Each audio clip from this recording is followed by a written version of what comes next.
We built our sunroom in the summer of 2006. During the winter, I was trying to design a deck with some kind of unique features.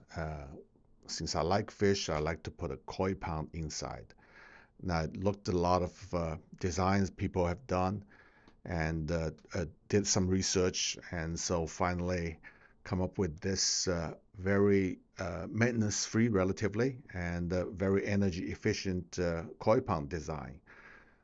We start to build this in the spring of 2007 with the help of my two child labor, i.e. my two kids, and we finished it by October of that year, and we have enjoyed it ever since. I put this record here, video here, so that eventually somebody is going to take over this pond and be able to do the maintenance and really enjoy this thing. And in the other side is if somebody interested in designing their own, they can look at this as a reference. All right, here we go. It's early April right now.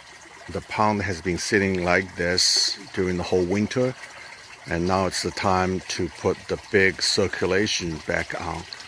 I'm going to put a siphon-like thing to the middle and the bottom, that's the deepest place, and then go through this and go to a sediment tank over there.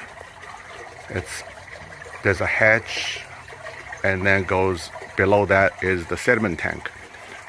The water is going to be pushed from the bottom of the pond into that sediment tank, and the pump you see right now running is going to be put into the sediment tank, and that pump is going to pump water through the hoses down there. Those are PVC pipes below the deck, goes over there to the corner, and from the corner it pumps the water, no, the same pump, okay, into this filter here. This is a 110-gallon stock tank I made to a filter, and then with mechanical and the biofilter there, and then the return water is going to go from the top, that goes in from the bottom and that goes out from the top, and then comes back, go under the deck, and eventually comes onto this fountain here, and the fountain is going to bring the water back into the pond. So here at this corner is the sediment tank. So I just open it up, and you can see that the whole winter past, it's kept very dry, and the water is coming through this bulkhead here, and then it's going to go down, and with a net, everything goes through a big net first. It catches all the large leaves and everything, all the large debris, and then the water from here is going to be pumped through that pump into the filter. I have these two hoses here. One is for the big main loop circulation that goes to the outside 110-gallon filter, and this is the smaller one that just go to the planted area. I'm not going to open up the planted area yet today because it's still cold. We're going to have below freezing weather. I'm not going to do that, but I'm going to hook up the main loop here. So the water from coming into here is from this hose here.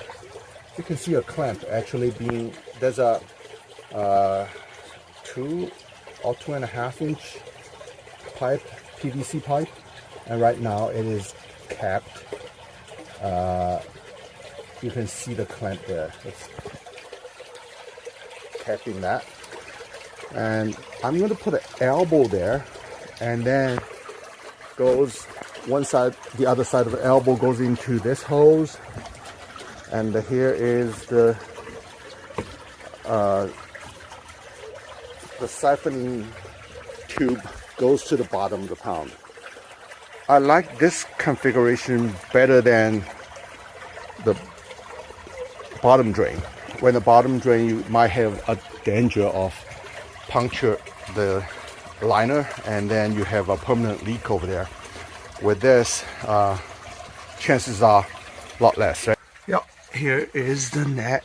So water coming in, all the large debris is going to be caught in the net.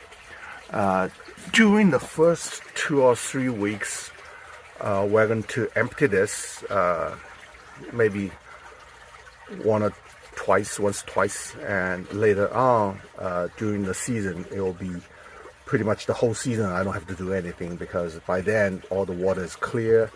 There isn't much debris in the water anymore.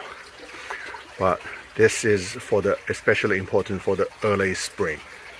So I'm going to remove that cap and put instead this one. This is 2-inch rubber hose, elbow, 90-degree elbow. And one side is going to go onto the hose, onto the pipe. The other side is coming into this. Now the hose has been connected to it, and you can see the water is already filled up here. Now eventually, as we can see, that we're going to pump water out of this. Once you have water pump out of this, the bottom water from the pond is going to be pushed back in here. This is how to use the gravity to fill the whole thing, and so the whole main cycle is accomplished with only one pump. I have a 2100 gallon per hour pump, and I'm going to put it down here. And here is the filter. You can do the maintenance from the top or from the side. Late fall, before I close the pond, I drain the whole tank here. So this is a Rubbermaid 110 gallon tank. So what I need to do is to close this.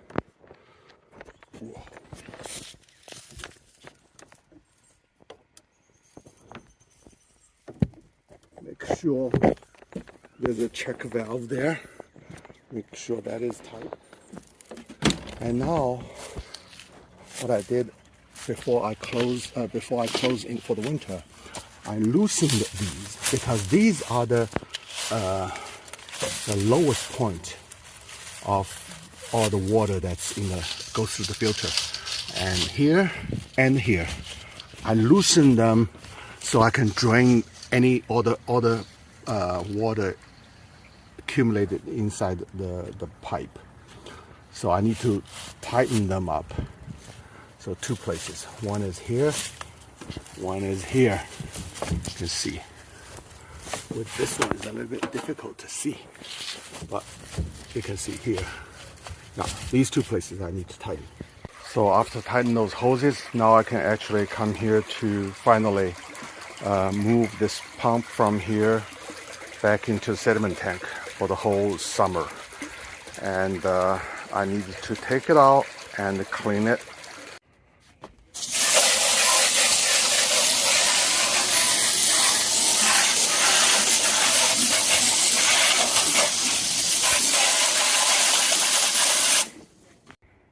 So now I cleaned the pump, and I'm going to lower this pump into this sediment tank and then hook it up, and then the whole big cycle should be working.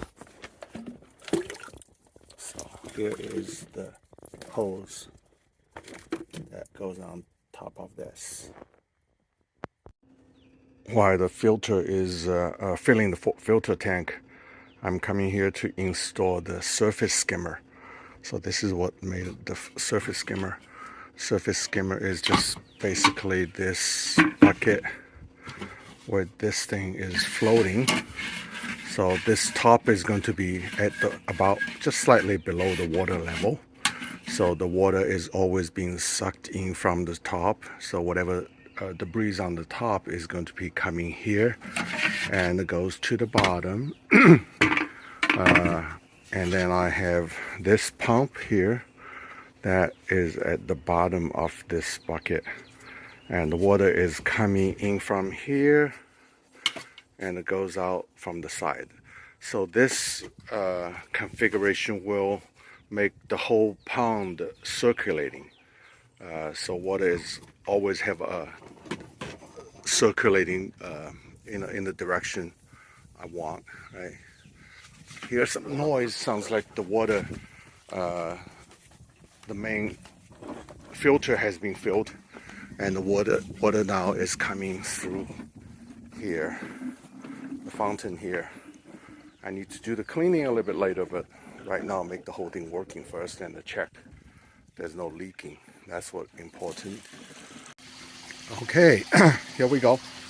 Now we installed the surface skimmer, and you can see it is running good effectively, and it is cleaning the water surface right now, fairly efficient. The jet at the bottom is shooting through that way and then make the whole circle, the water circling, and the surface water is being pushed into here eventually. And the last thing I have to do is to put the water level sensor here. This water level sensor is going to determine when to replenish, right? I have this automated, so whenever water level is below this threshold, it's going to start replenish, and it also record how long it has been replenished. If it's been replenished for too long, that means we have a leak or something. That will all send me email and alarm. I'm just going to close this, and I should be able to also close this one and monitor the water level for the next couple of hours, and to see if there's anything that's being leaked out. So it has been 2 days now since I started the large circulation, and now you can see the water is much clearer, and we can see the fish inside. Some of them are still at the bottom, but you can see, and we can see the surface skimmer is also working. Already cleaned it once just by lifting it. Let me do it now by lifting this basket. So inside here, this is the basket. You just rinse it and then you can put it back. Since I just cleaned it not long ago, I'm just going to leave it there.